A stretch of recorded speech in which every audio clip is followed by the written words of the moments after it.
today we will see the next topic of the chapter 6, Bhakti and Sufi tradition. Bhakti and Sufi tradition, as I told you earlier, it's very interesting topic, and in this topic we will come to know about so many poets, the traditions of the time, and what sort of things were written by the great saints, by their hagiographies and the biographies. The disciples, their followers were writing their poems, and the meaning of that also. So here what we will discuss कि what was the process of disseminating ideas. जो ideas थे, Brahmanical ideas, जो वेद थे, जो पुराण थे, as we have discussed earlier also, there were 4 Vedas. कौन कौन से थे? Rigveda, Samaveda, Atharvaveda, Yajurveda. Rigveda is the oldest one. तो जो ब्राह्मणिकल टेक्स्ट थे, जो पुराण थे, उनके आइडियाज को डिसेमिनेट करना, उन लोगों तक पहुंचाना, how it was possible. So there were 2 processes. एक तो उसको कंपाइलिंग, उसका कंपोजिशन किया जाए जिससे कि आगे आने वाले लोग उसको पढ़ पाएं, जान पाएं उसके बारे में. दूसरा ये कि डायलॉग्स के थ्रू, आर्ग्यूमेंट्स, जो डिबेट्स होती हैं उनके थ्रू बातें आगे तक पहुंचे, और जो ब्राह्मणिकल आइडियाज़ है वो अपने आइडियाज़ को रिव्यू करें. So the things will be in that manner.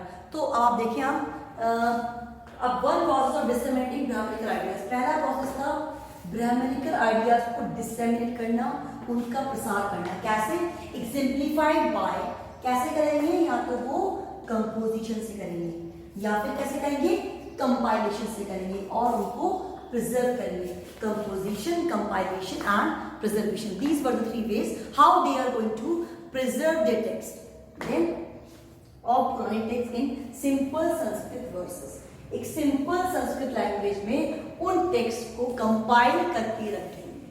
अब टेक्स्ट को जब सिंपल लैंग्वेज में कंपाइल करेंगे तो उसका बेनिफिट क्या होगा? उसका बेनिफिट ये होगा कि anybody can be able to read that. कोई भी उसको पढ़ पाएगा, जान पाएगा, कितने भी टाइम बाद उसे जान पाएगा, भले वो उस समय वहां हो या ना हो, still they will assess that, वो उसको समझ पाएंगे. तो उसकी क्या हुआ? To be accessible to women and shudras who are excluded from Vedic learning. तो this was the discrimination at the old time कि जो फीमेल्स थी, जो शूद्र थे, उनको इस तरह की लर्निंग से एक्सक्लूड किया गया. उन्हें कहा गया उन्हें वेद पढ़ने का कोई राइट नहीं है. जैसे कि हमने पहले बात की थी 4 वर्णास की. 4 वर्णास कौन कौन से हैं? ब्राह्मण, देन क्षत्रिय, then वैश्य, then शूद्र. अब these were the 4 वर्णास. तो ये भी हमने देखा था कि ब्राह्मणों की उत्पत्ति कहाँ से हुई है? ब्रह्मा के मुख से हुई है.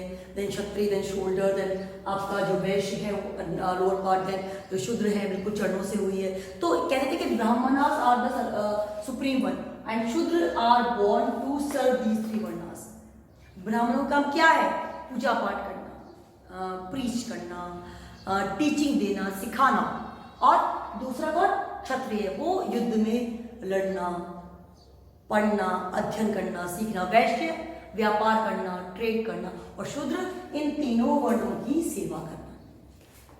सो it was the system of that brahmanical text. उस समय का ये सिस्टम था कि Shudras were suppose to serve upper 3 varnas. इन तीनों को सर्व करने के लिए शूद्रास को that was duty of them, ऐसा लिखा गया उन ब्राह्मणिकल टेक्स्ट में. पर जब वो आइडियाज थे, वो जो बातें थी पुराण की, वेदों की, उनको कंपाइल किया गया, उन्हें कंपोजिशन किए गए, उनको प्रिजर्व किया गया. उस प्रिजर्वेशन से क्या होता है? उस प्रिजर्वेशन से the people those who are excluded, जिनको वो चीजें पढ़नी मना है, चाहे वो फीमेल्स हो या वो शूद्र हो, they can also be able to read that, वो भी उसको पढ़ पाएंगे. So this was the thing कि एक प्रोसेस था उन आइडियाज को एक्सप्रेस करने का कि उनका कंपाइलेशन, उनका कंपोजिशन हो. और कंपाइलेशन और कंपोजिशन जो था वो उन लोगों के लिए भी बेनिफिशियल था, those who were denied to study that, जिनको वो स्टडी करना मना था या they were not able to that. Then next thing, second process क्या था कि brahmanical idea accepting that and reworking the beliefs and practices. जो प्रैक्टिसेस उनकी पहले चल रही थी, जो रिचुअल चल रहे थे उनके बारे में रीथिंक करना, उनको रिवैल्यूएट करना, उनको री इंटरप्रेट करना, that was the way the Brahmans were doing.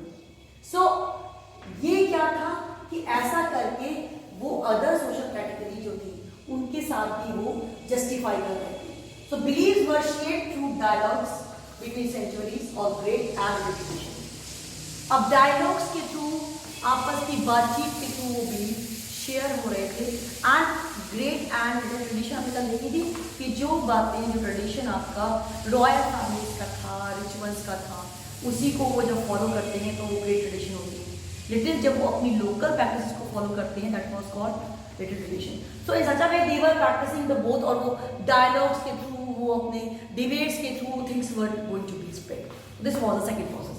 And then coming to the किस तरह से जो कल्ट्स का अलग अलग पंथ थे उनका इंटीग्रेशन हो रहा था। तो आपने देखा पूरी में जगन्नाथ की यात्रा निकलते। जगन्नाथ कौन है? एज अ वर्ड मीनिंग देखिए कि the God of the world, सबके प्रभु, सबके ईश्वर, जगन्नाथ, जगत के नाथ। तो वहाँ क्या है? वहाँ तीन इमेज है। किनकी इमेज है? विष्णु की इमेज है वहाँ पे, सुभद्रा जो सिस्टर है उनकी इमेज है, और तीसरी है बलराम की। 3 images are there, Vishnu, Subhadra and Balram. That is in the Jagannath temple, जो कि जगन्नाथ टेम्पल में।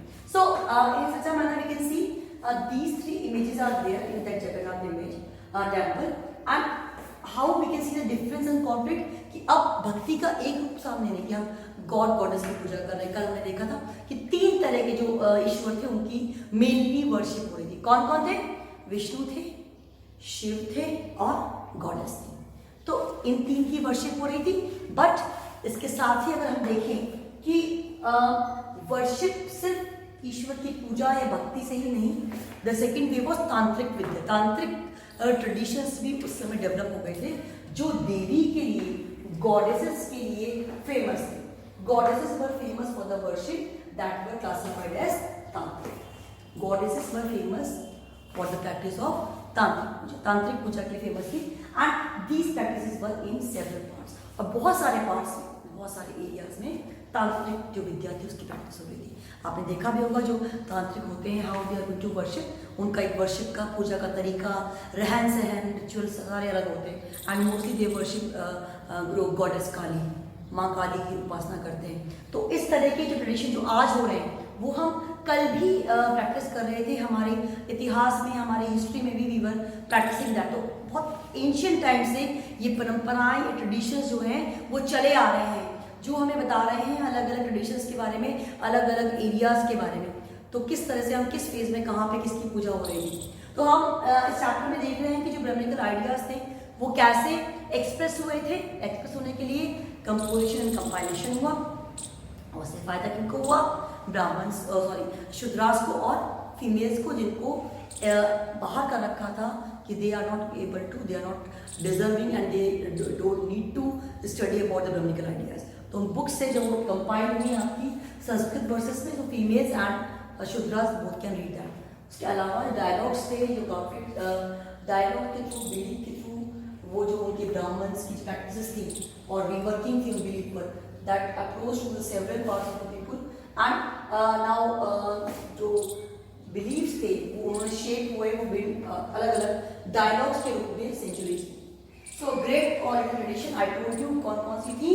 ग्रेट में they were following the rituals of royal ones and the rich ones, और लिटिल में they were practising the local practices. Local जो practice हो रही थी उनको बोलते थे। फिर हमने पूरी का एग्जाम्पल दिया कि वहाँ 3 तरह के ईश्वर की जो मूर्तियाँ हैं, किन किन की हैं? विष्णु की हैं, सुभद्रा की हैं, बलराम की हैं। ये छोटी छोटी बातें हम क्यों पढ़ रहे हैं? जिससे ये बातें हमको याद रहें। अगर कोई क्वेश्चन 1 मार्क का आता है, MCQ का आता है, तो you will be able to recall कि Jagannath temple is having the god, that particular idol of which god. तो आपको पता होना चाहिए कि वहाँ पे 3 तरह की इमेजेस, 3 तरह के आइडल्स हैं। देन वी स्टडीड कि भक्ति के अलावा एक और ट्रेडिशन था, तांत्रिक ट्रेडिशन, उसकी भी प्रैक्टिस हो रही थी, और उसमें किसकी वर्शिप होती है? गॉडेस की worship. So this was the topic of the day. In this topic we have seen कि किस तरह से जो आइडियाज थे वो स्प्रेड हो रहे थे, उनके अलग अलग ढंग थे। जैसे कल भी देखा हमने कि जो कवि, जो लेखक, जो राइटर्स जो भी लिखते थे, जो भी बोलते थे, ओरली डिस्कोर्स देते थे अपने, तो उनके डिस्पल्स थे, फॉलोअर उन चीज़ों को लिखा करते थे और उनकी कंपाइलेशन को बाकी आने वाली जनरेशन पढ़ पाती थी, जान पाती थी। So this is the glimpse of that particular part. ये आपका नेक्स्ट पेज है, आप इसको अपनी बुक में से भी रीड करें। जहाँ मैंने आपको बार बार कहा है कि when you will read through book, through the particular NCERT, you will be able to understand things in more easy manner. आप उसको समझ ही पाएंगे। So this was the topic of the day. Do revise the things whatever we are going to study in the class, और उसकी practice भी किया करें। Some questions are provided you from your this topic that you need to do in your history notebook, जो आपको history notebook में करना है। तो आप लोग जो बच्चे कंटिन्यूसली अगेन अगेन सेइंग बार बार पढ़ते रहते हैं, लगातार अपनी स्टडी को कंटिन्यू करते हैं, थोड़ा थोड़ा पढ़ें पर डेली पढ़ें, डोंट स्किप पढ़ें, कोई भी डे स्किप ना करें। तो जो डेली पढ़ते हैं उनको किसी भी तरह का कोई भी इशू नहीं आता, आप उस चीज़ को समझ पाते हो, जान पाते हैं। So that's all for it. Do revise the topic and do study from the NCERT and don't forget to do your homework. Thank you.